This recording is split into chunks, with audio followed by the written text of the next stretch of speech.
Good morning, everybody. Welcome to our July edition of the Science Communication webinar. As usual, we're going to ask that you keep your cameras off and your mic muted. And as you think of questions, go ahead and drop them in the chat, and we'll get those questions to Scott at the end of the presentation. So today we have Scott Loftus, who will be presenting on aquatic habitat restoration, blending science, collaboration, and vision to meet conservation goals. All right, Scott, take it away. Thank you, Heather, for the introduction. It's my pleasure to present today during the WRC Science Communication webinar. As many of you know, I'm the Aquatic Habitat Coordinator in the Mountain Region. Today, I'll be presenting on a number of aquatic habitat restoration projects that involve collaboration with federal, state, and nonprofit organizations.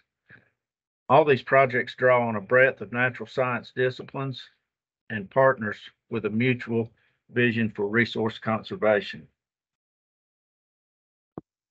Just a little bit about myself before we get started. I've been with the Commission for 25 years. I started as a sport fish biologist in District 9, but for the past 15 years, my focus has been in aquatic habitat restoration related projects. Habitat conservation, as many of you know, is a broad area, but the short list, what I focus on, are started with stream restoration, linear stream restoration. Many of you will remember the years that the Commission was involved with stream restoration for mitigation purposes with sister agency Division of Mitigation Services.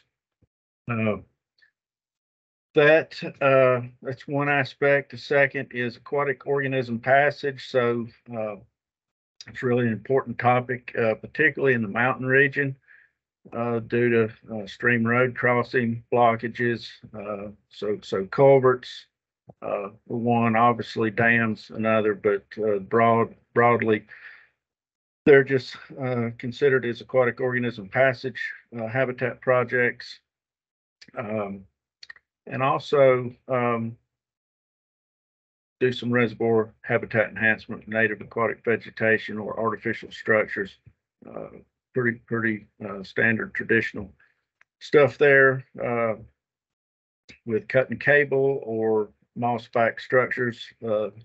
New to that program is our native aquatic vegetation. Mark Folks, my counterpart in Piedmont, down at Sykes Depot Nursery, has been supplying us in the mountain region with native aquatic plants for the last couple of years, so we've expanded in that realm as well.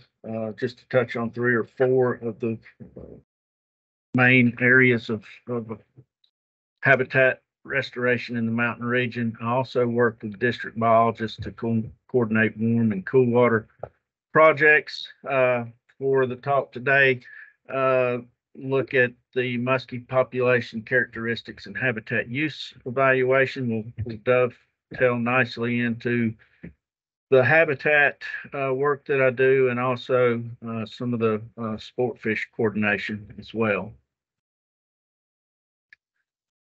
So to start things off and really bore you to death right here at the very beginning of the talk, I'd like to briefly mention channel morphology and some of the basic principles for determining form and function. So throughout the talk today, form and function will be a recurring theme. In form and function, simply put, is just a stream type. So we all spend a lot of time on streams and rivers, but to know what kind of stream type you have, we want to look at pattern, profile, and dimension. So profile is simply the slope of the channel. How much drop or change in elevation is there from point A to point B? So simply rise over run gives you how steep your channel bed is. The pattern is the sinuosity of the channel. That's defined as the stream length divided by the valley length, and that gives you the how straight or how sinuous your channel is, and that starts tying into profile, because the more sinuous a channel is, the lower slope it is as well. And then lastly, channel dimension is the shape when viewed in a cross-sectional manner. So some of the key quantitative parameters for dimension are bank full width and cross-sectional area.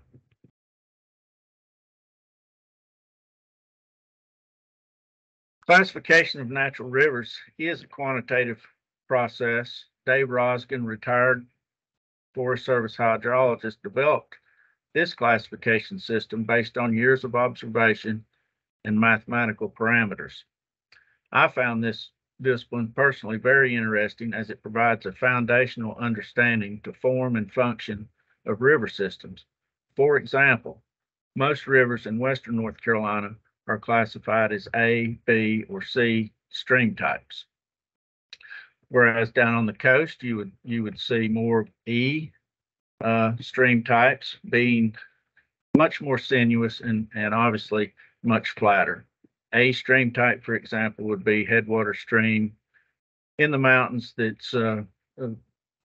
has the highest steepness slope of all the different classifications you see there on the stream. And also you can look at the channel material classifications, and a lot of A type channels are dominated with bedrock, as you could imagine. So the only reason I mentioned the classification system is it's important in the stream restoration design process. And I thought you might find it interesting as a new way to think about your favorite stream. Here are two additional reference materials, the Roskin Applied River Morphology text and the NC State Biological and Agricultural Engineering Handbook. Very, very good read there, with a lot of the principles in channel classification that can be pulled offline as a PDF through the BA&E program at NC State. All right, well, let's get into some project highlights. So where to start for this? I thought, well, let's just start back at the beginning. So as I've mentioned, I've been doing habitat restoration projects for over 15 years now, in fact. And one of the first ones we ever worked on was this linear mitigation project for Division of Mitigation Services on Spring Creek in Madison County. This is just shows it's the process of assessing and then designing a stream restoration. This was in an ag field and had some eroding banks. So we acquired the conservation easement, this dash line here, about 50 feet from the top of each right and left channel bank, and then get into the engineering and channel morphology work to stabilize the channel. So you see J-hook structures here, which take stress off of the near bank, the bank in which the J-hook is on. And this meander bend here had been stabilized historically with school buses and old cars, which in the business is affectionately referred to as Detroit riprap. So we removed the metal bus cars, junk. I think there was a washing machine and dryer in there as well. So very unnatural, obviously. Put another J-hook in, root wads in the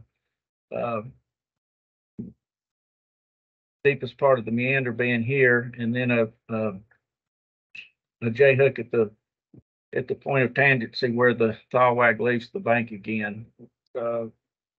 Need to mention here that Jeff Ferguson, our engineer in the mountain region, was instrumental in this project, in the design process. Don't know if Jeff's on today or not, but this was back in, gosh, it seems like 2006 or 7 that he and I started working on these linear restoration projects together. It's a lot of good work and good years doing that. Moving forward, got into the aquatic organism passage work after that, and so think about the mitigation, the stream bank restoration works kind of linear. Think of it as in geometry terms as a line. Well, these AOP projects, many of those are point source restoration opportunities, and my experience with those has been they're really a lot of bang for the buck. Sometimes linear mitigation restoration, you get into hundreds of thousands of dollars for a project, and for a project such as Buck Creek here, you can do for a few $1,000s, under 10, we'll say, and have a pretty dramatic uplift in the watershed for the amount of money spent. This particular project at Buck Creek is on the Nantahala National Forest, and so to get in with the collaboration, you see the Forest Service, Trout Unlimited, the Land and Water Fund, and Adams Contracting all were partners. We were partners with them for this AOP work here. Buck Creek supports brook trout in its headwaters, so we have several first and second order streams coming together to form Buck Creek. So the tributaries and Buck Creek proper all support brook trout, but it, as so many streams in the mountains do, have road stream crossings, or there's a high number of them. They're replete throughout the watershed, and these culverts, as you see here, it's about a 24-inch pipe, can sever and do most of the time sever the movement of brook trout upstream and downstream in the watershed. So you have a one directional flow of genes. The genetics are only flowing downstream, so these populations are isolated to begin with, and then by severing those populations into multiple metagroups, you through the road crossings and pipes further reduce their the genetic distributions of the populations. Sure, many of you've heard Jake Rash, our cold water biologist, speak to this. Jake's always very helpful, and it finds these opportunities, and it's been a big support of mine over the years in doing these trout AOP projects in the mountains. But again, it's building the partner coalition and doing the on ground work to reestablish the connectivity. So to get into some of the channel dimension stuff we spoke about earlier, I mentioned the size of this pipe. It's a 24-inch pipe, and we're asking the entire watershed process hydrology to fit through this 24-inch pipe. Well, they get blocked, they blow out the road, it's constant maintenance. It's an issue. It's great for us to get from one side to the other, but it's a terrible idea to get processes from upstream to downstream, much less the aquatic biota in the watershed. So for this project, we took that pipe out and just made a wet forward, and you can see that the cross-sectional area how much it was improved by just doing a wet ford and taking out the 24-inch pipe. On to another brook trout project on Powder Mill Creek. It's in our District 8 in Avery County. Like I said, it's a brook trout stream. It was in cooperation with North Carolina State Parks. Sue McBean at the time was a great partner, using Fish and Wildlife SARP money. Trout Unlimited partner, Wildlands Engineering did the design for us, and Todd Hodges was the equipment operator. So similar in the Buck Creek example, we took this pipe out and that was the new cross-sectional area of the channel. So you see the perch here. This perch was 3 to 4 feet. So not only do you have the length of the pipe, the slope of the pipe, the velocity inside the pipe, you have now a fourth deterrent for passage, which is this significant perch. And there's no pool or fish use the pool depth to leap when they have to out of the pool into a structure and then try to start swimming upstream. Well, we don't even have a pool at the downstream side of this pipe, so it was a big problem. Not to be over dramatic, but big problem.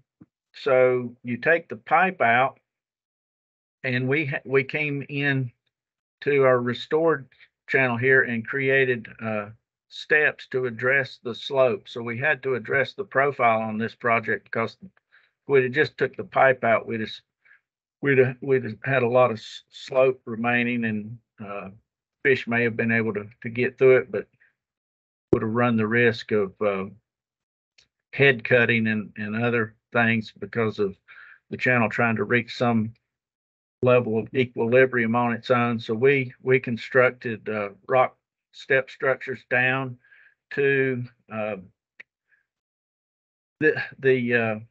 these two big rocks here, that the pipe was actually see where the pipe is here. Right here is our notch where the water's coming through now. So maybe that's too much detail, but that's how we realigned the channel morphology to get the slope and the dimension worked out. The pattern here is not very sinuous because we're dealing with a steeper channel. All right, so let's move down in the watershed a little bit. We're now Lakey Creek is a tributary to the Little T, and this is down towards the mouth of Lakey Creek, a project that we did 4 or 5 years ago with Mainspring Conservation Trust out of Macon County.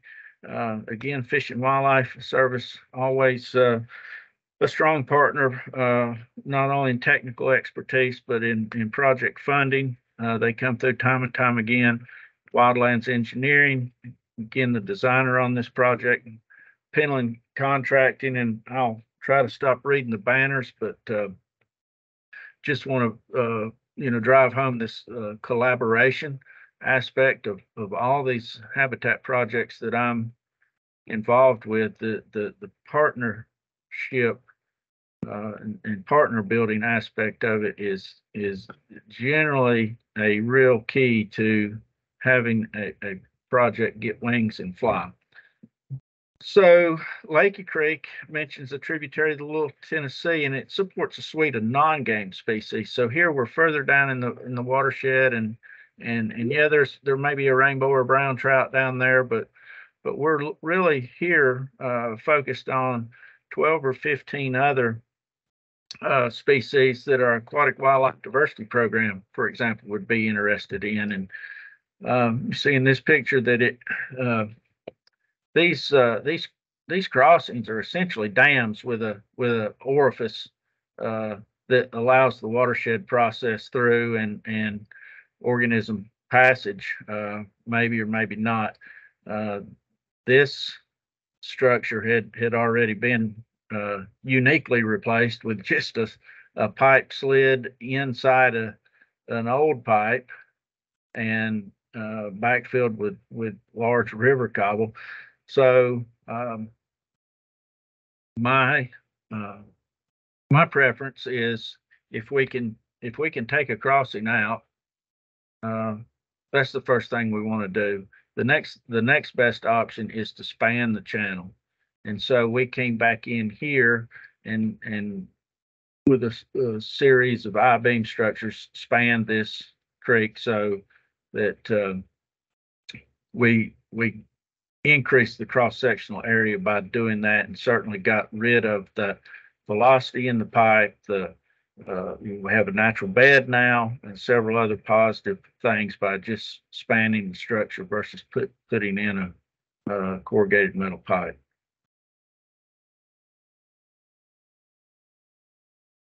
Okay, a project I thought was really neat engineering solution to was Walnut Creek. I think this may be our last AOP project, but anyway, we completed this one also with Mainspring. It's a tributary to the Colossagia River. Again, it has a few trout down towards the lower end, but this was the first crossing upstream from the confluence with Colossagia. So there was a lot of other aquatic wildlife diversity species of interest that were trying to move from the Colossagia back and forth, seasonally during refugia for spawning purposes, etc., up into Walnut Creek here. And the first thing they encounter is Old Highway 64, which is a triple box culvert. And back in the day, DOT built these things to withstand an unprovoked missile strike from Moscow.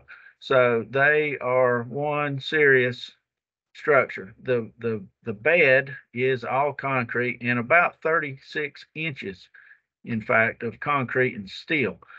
So the neat engineering solution here was we found a contractor to saw cut this bed and walls of the box culvert out, but we kept the wing walls and the head walls. So this is the wing wall and the head wall. We kept those to use as support for, again, an I-beam structure bridge. So really cool approach there to, of course, we took the road surface. We took the road surface out too. So the surface, the walls, and the floor of the pipe all came out. So now we have a natural bed, and we use these in-stream rock structures to address grade control up through the channel, because the box culvert, not only was it perched about 24 inches here drop, there's a laminar sheet flow coming across it, and they're fairly flat. So to adjust the slope of the new channel, we constructed rock veins to help us step down the slope of the channel upstream through the new crossing to to connect in at the downstream section. So I just thought that was worth showing, because it's kind of an outside the box approach to these AOP projects. We saved the project money. The funders of we didn't have to ask for as much money to do the project. Just really turned out really well. One more recent AOP. This project was on Pond Creek. We completed it last year with Todd Hodges Construction. This stream is the Beech Mountain area and also supports brook trout. So we have a severely undersized pipe. Again, I won't go through all the watershed and hydrology issues, but every time it rains, this pipe, you can see now that it's clogging, but it was a constant maintenance for the town of Black Mountain. So we were fortunate enough to be able to work with the town and come back in with, in this case, no, I didn't get to do a ford or a bridge, a span, but we came in with an elliptical pipe. So an elliptical pipe is like a D-shaped pipe that just puts a flatter, wider surface of the pipe on the channel bed. So what else is neat about Pond Creek and why is it worth mentioning today? Well, so this is a picture of the pipe in the dry. We were able to go in and install these baffles in the elliptical pipe in the dry.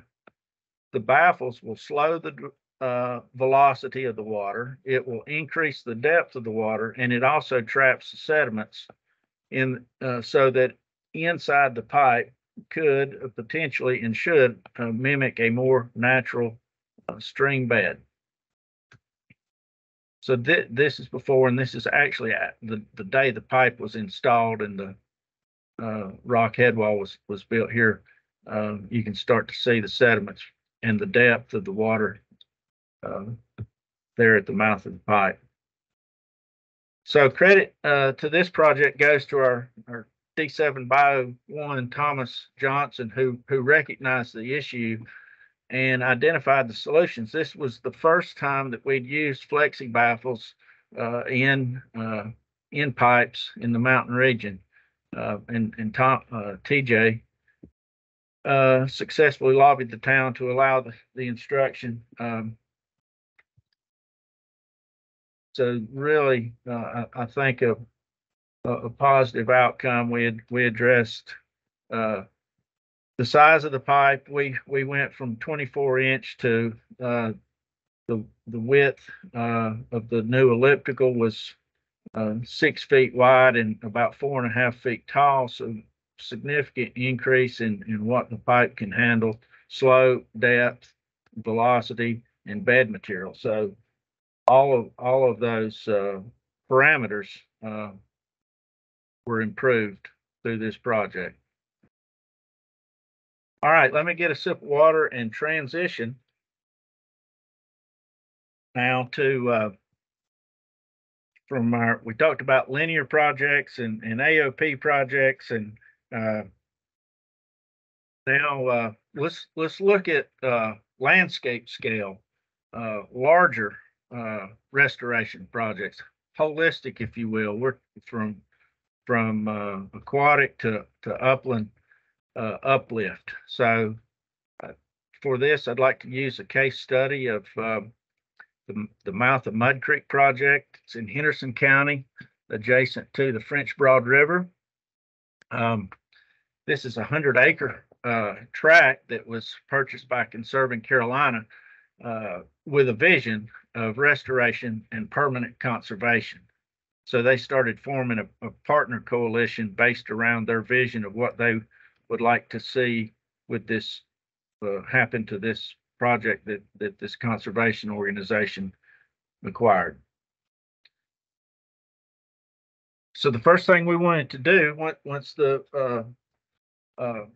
partnership was established, they pulled in folks from different backgrounds of restoration, so forth, expertise in these type projects. And so we wanted to examine the existing conditions. That's the first thing that you always want to do is, and that usually is why you have an issue. So you know what the existing conditions are, so you go through that initial assessment. Well, here, we see the French Broad River is on its eastern side, and Mud Creek, southern side. So this is our ball field, so to speak, where it's our playground. So we looked and found a extensive ditching. It's not uncommon in the floodplains. Unfortunately, it's a relic of past ag. In most all situations, that the floodplain has been altered the hydrology associated with the floodplain, therefore altered. This includes the wetlands, the ephemeral depressions, the subsurface water table, which is typically shallow on floodplains, is forced deeper and deeper due to the ditching and the channelization. So that there were literally miles of ditching on this 110 acre tract alone. Another common practice along rivers of all sizes is to build up the banks with earthen material to create a berm or a levee. This does often result in increased velocity that is typically very erosive. Lateral and vertical erosive forces often scour channel banks and the channel bed. So if you think about downward scour, particularly like the French Broad, it's a largely sand bed driven system. That vertical scour creates a grading of the channel bed, and it deepens the channel so that it takes it further and further away from bankful, another technical term, or access to its floodplain. So berms or levees just create higher velocity in channel and do not allow the river to access its floodplain, where it is able to release that energy out over an expansive area. So rivers are dynamic, meandering through the valley and interacting with the adjacent floodplain in a natural condition. We must see the form and function as one. Rivers need connectivity to the floodplain during high water events. This connection plays a key role in system function through the transfer of energy, materials such as sediments, nutrients, and organism passage during high flow events. So let's step back for just a second. That's our case study project site, mouth of Mud Creek. We know what the existing conditions are. So now, what does the science tell us about those altered conditions and the form and function that we should see on that floodplain? We want to turn our attention now to reference conditions. We either want to see stream channels in unaltered states, or floodplains that have not been ditched and channelized.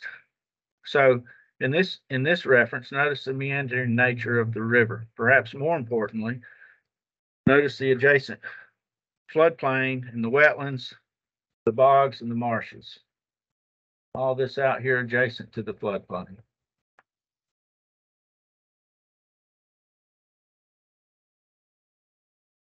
These low-lying wet areas provide key hydrologic function and high-quality habitat that supports many aquatic, semi-aquatic, and terrestrial species. In this reference photo, I draw your attention to the River Oxbow here in the center. River Oxbows play an important role in floodplain function and biological productivity, as you probably imagine. Oxbows are simply slackwater areas that provide spawning and nursery habitat for numerous aquatic organisms, particularly fish. These previous photos are not from the Upper French Broad, but provide evidence to the form and function we would expect to find on large river floodplains. Let's turn our attention back to the Upper French Broad River with me now, if you would. Again, we see that ditching in this photo is extensive. This is not our study area. It's another reach upstream. But let's focus on the lower left-hand corner of the photo here. Let me zoom in on that feature just a little bit more for you. So same feature here. So this is evidence of an old meander bend, oxbow, on the Upper French Broad River. So now we're getting an idea of what that yes, these backwater areas did occur. they've been severed. They've been unconnected from the river for whatever reason. Here's another example in the Upper French Broad. So both of these are in the Henderson, Transylvania County area. A lot of it, again, due to ag. You see in this photo, that it's some ag going on there. But cool, we've got some examples in the Upper French Broad of what some of these ditched areas may have looked like, ditched, channelized, and filled prior to extensive ag in the early 1900s. So let's turn our attention back to the mouth of Mud Creek restoration. And the project team, design team, NGO focused on eliminating the extensive ditching. So that was a key objective of the restoration. The ditches would be restored to mimic the old meander scar or oxbows. Sloughs, as we're calling them, are to promote lateral fish passage. So now we're introducing a different term of connectivity, not just upstream and downstream connectivity, but lateral connectivity from the main river onto the floodplain for refugia during high flow events and for spawning and for nursery phases of the life cycle. These squares here are levee breaches that were performed to promote connectivity between the river and the floodplain, so that overbank flow, if you will, during high water events. We also plan for wetland features on the floodplain, depressional areas, and the upland area here shown in orange is early successional habitat, pollinator habitat, insects, birds, and other terrestrial species. So you kind of see now this landscape scale restoration coming full circle and being inclusive of many of WRC's programmatic areas. Just one last slide of the as-built here I'll point out. So we have this slough here is 2.3 acres. You may remember back to the first slide that was about 1,000 feet of just linear ditch. This is slough 2. It's 1.2 acres, and then we had another small slough here connected to Mud Creek. You can remember Mud Creek was this southern boundary until it confluences with the French Broad. So it's actually connected to Mud Creek. The two larger sloughs connected to French Broad proper. Light blue are wetland and depressional areas on the floodplain. Stay wet during wet periods, and this is a bottomland wet area now that has some heterogeneity to it, with some high ground in it and some braided nature to the wetlands. Pretty neat little feature there. It's one of the highlights of the restoration. All right, so here are some aerial photos of the two largest sloughs constructed. I mentioned slough 1. It's the top line here is 2.3 acres, and the bottom row is slough 2. These are our vehicles parked adjacent to the slough. Maybe give some perspective on the size. And the terminus up at the upper end is here. So again, it just these aerials are great, but hopefully the scale kind of comes through.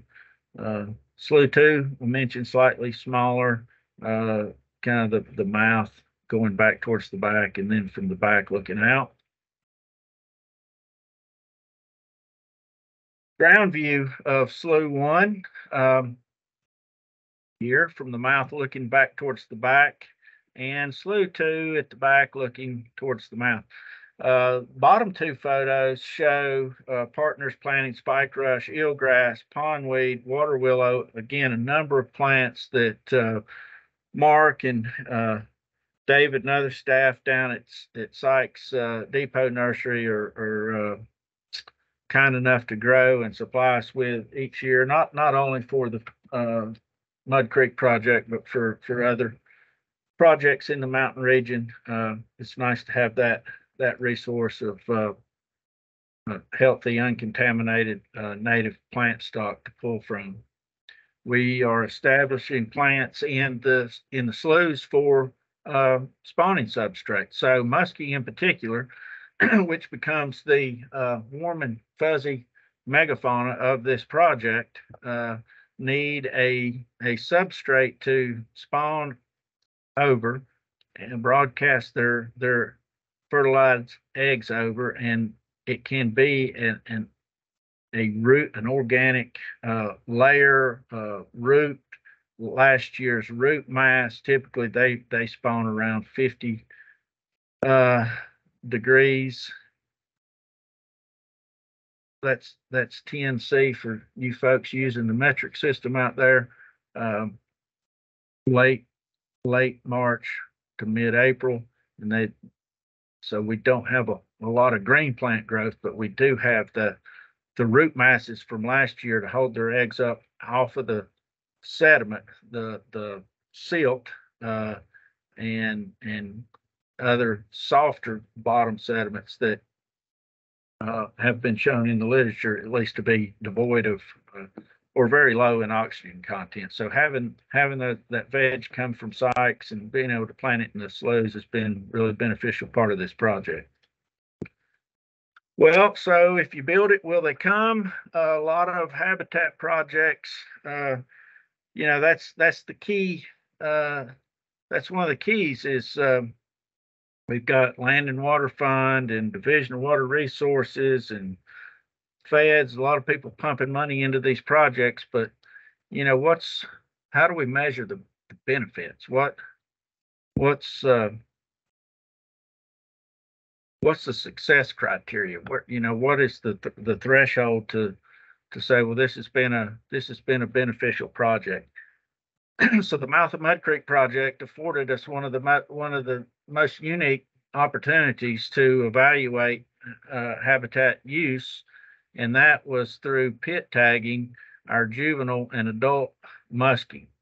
So running concurrently with the habitat restoration project at Mud Creek and the habitat use evaluation, we're also doing a muskie population characteristics 5-year study in the 32-mile reach of the French Broad River. So that's tying that warm water aspect of the work in with the habitat. So we were pit tagging muskie for the population work in the river, and started pit tagging the juvenile muskie that were stocking in the river, and thought we could evaluate use by not only pit tagging them with 12 and 24 millimeter tags from Biomark. That's the juvenile you see here. This happens to be an adult captured on the river during one of the population surveys. Amanda shown here holding a 50 to 52 inch class and 40 to 42 pound class fish here. So it is, depending on what it had for breakfast this morning, all over the state record. Pit tagged it again in the abdominal cavity with a 24 inch tag, set up this Biomark pit tag detection array. Here you see the box, the solar panel, the motherboard, and the reader, and the batteries are all in this box powered by the solar reader. We've got it elevated up off of the floodplain because, as you might know, floodplains do flood. And so we started out with it being 4 feet high, but we soon realized that it needed to be 10 feet high. So this was our first rendition of a platform, which has been we're up to about a second level on that now. Here's the antenna array, LITS cord, as it's called by the professionals. This LITS cord maintain a 2-foot width between the two cords. It's a 60-foot loop pass by detection array, so the fish, some they pass through this setup, they're passing over. So again, this was just before the water was turned into the slough. The fish have to swim back and forth across this. Usually our reed range, best reed ranges we're getting is 24 to 28 inches, so they have to be, within about 2 feet of the antenna to be detected. And this is the slough with about 3 or 4 feet of water over the antenna.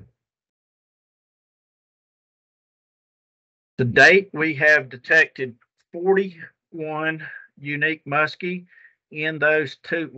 So I should back up and say we only have the detection equipment at Slough 1 and Slough 2 at Mud Creek for this particular exercise.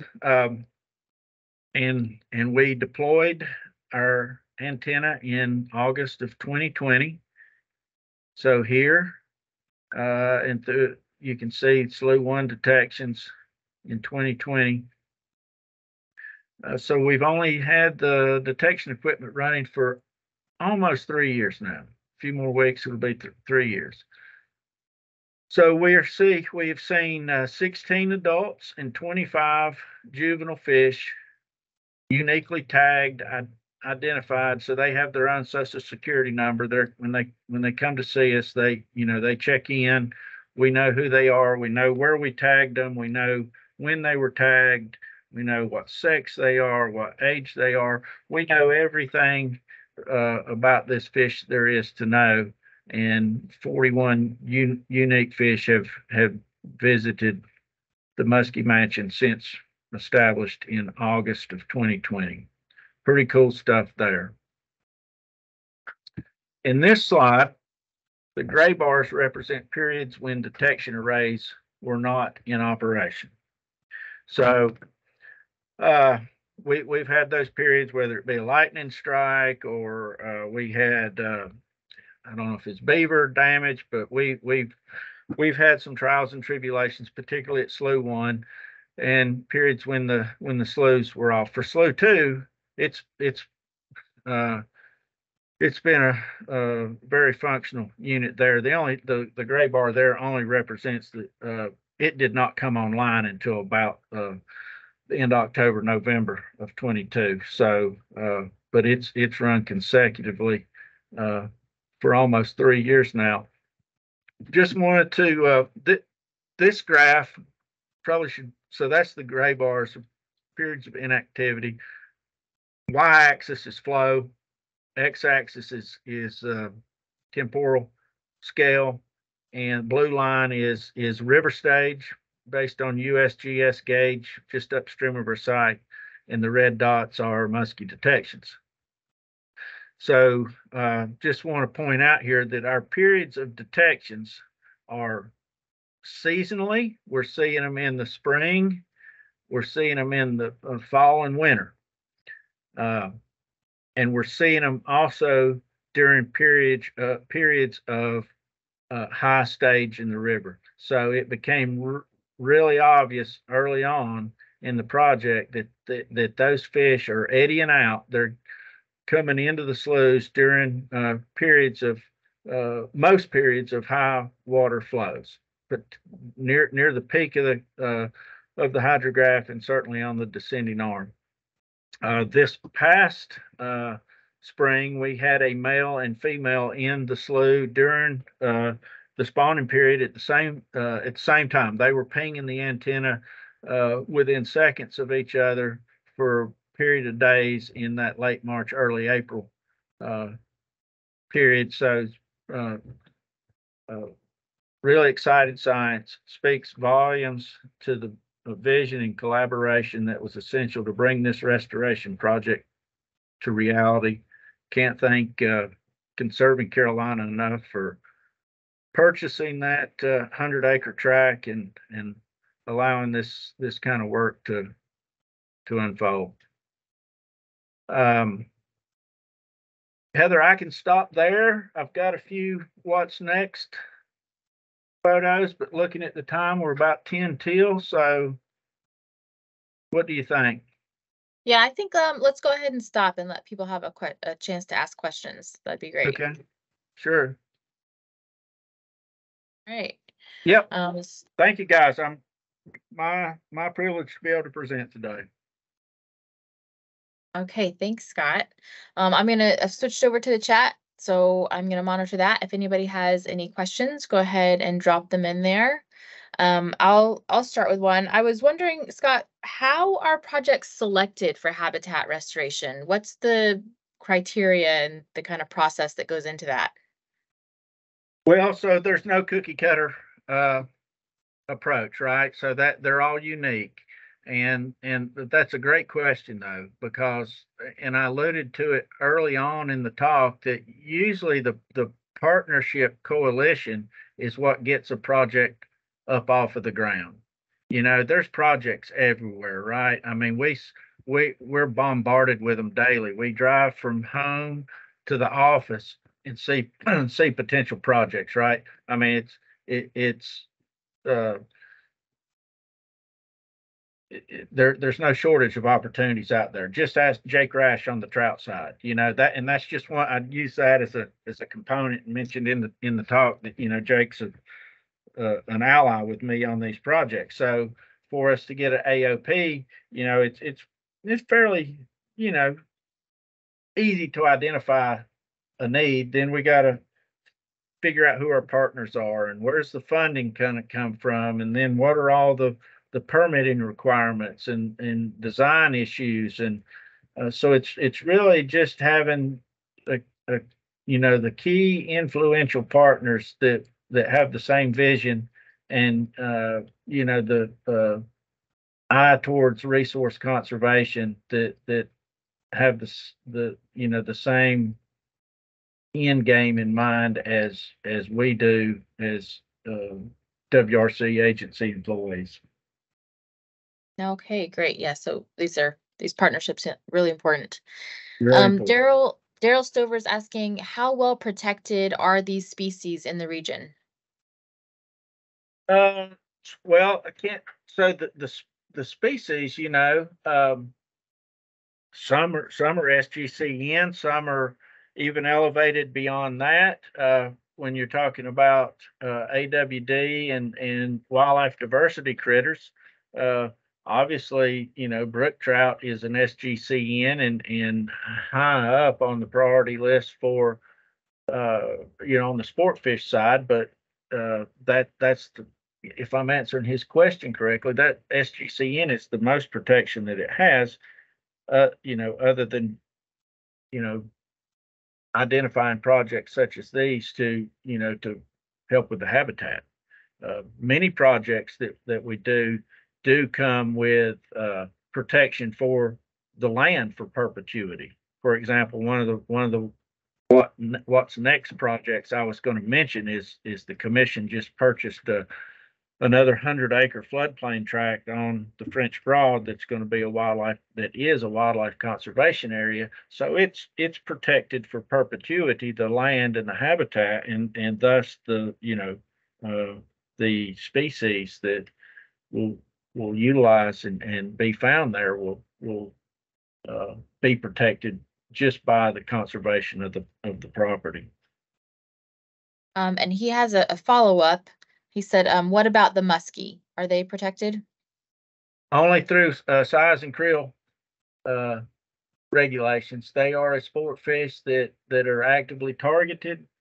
We have supported that population due to habitat alterations since 1970. The commission has has been using its staff and resources to stock the French Broad for 50 years now. And again, another reason for doing the habitat work is to try to provide what is identified as is something to further protect or enhance muskie populations would be the habitat work.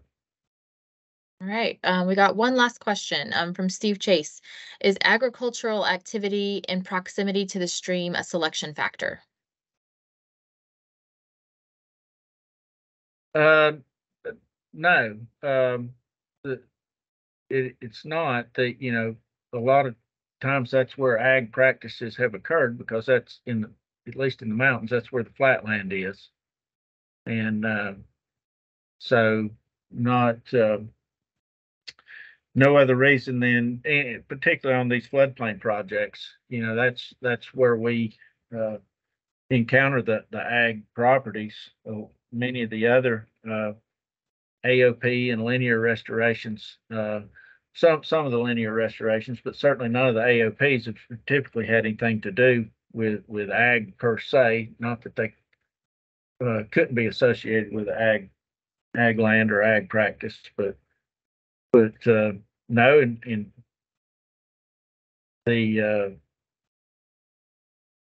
Mud Creek project was like row crop ag. Kings Bridge was a sod farm, in fact, so ag, but growing grass for people's lawns. But no, not targeted for, the restorations aren't targeted towards restoring ag properties specifically. No.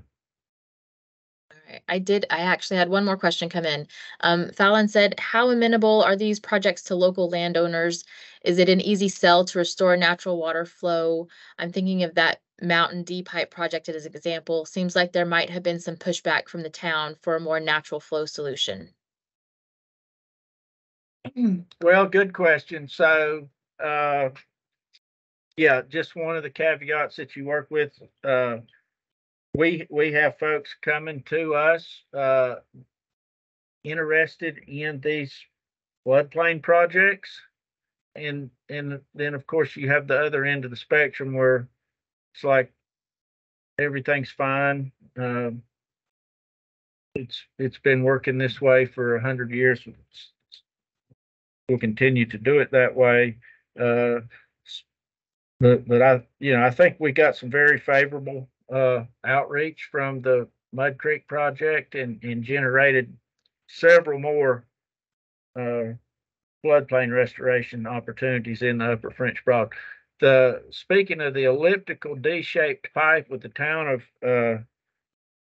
Beech Mountain, they were surprisingly on board really quick because of their continued maintenance issues with that pipe, that particular pipe being so undersized that every time it rained, it was getting clogged up, and they'd have to send a track hoe down there, and it's a day of the labor and machine use just to unclog a pipe. So they allowed us to do that project.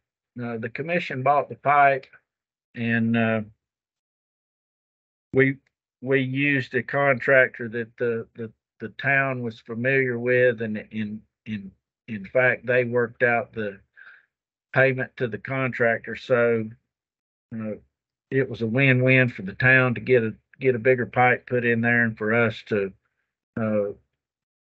put in a structure that that should support the watershed processes, as I mentioned, better, and certainly passage of brook trout. Just got to have the conversation, with the entity, whether it be a private entity or NGO, town or municipality. Have the conversation with them. Sometimes it's all the way at, the beginning, hand holding, educating them on what the issue is. And, sometimes they they just don't have the funding or the support. So it's It's a little, it's outreach. It's giving them a potential solution and what that solution may cost. And sometimes that's how the projects develop. And I don't go out and find a project tomorrow and start working on it next week. That's one thing that should really be. These are long. All of these are long term. The actual construction is the short end of the project. The development, the coalescing of partners, the finding the money, the permitting, the design. You're a year or two out on each one of the ones I presented today, just before you get the track code to the site. It's a year or two in development. So yeah, it's a long. We're playing the long game here. There's no free 90s. You got to get out there and work with your partners and stay vigilant. All right. Thank you, Scott. That was a great information. Join us next month in August. We're going to have Mariah Bogus presenting on chronic wasting disease, epidemiology, challenges, and recent detections in North Carolina. And until then, everyone try and stay cool. Thanks, everyone. Thank you, Heather.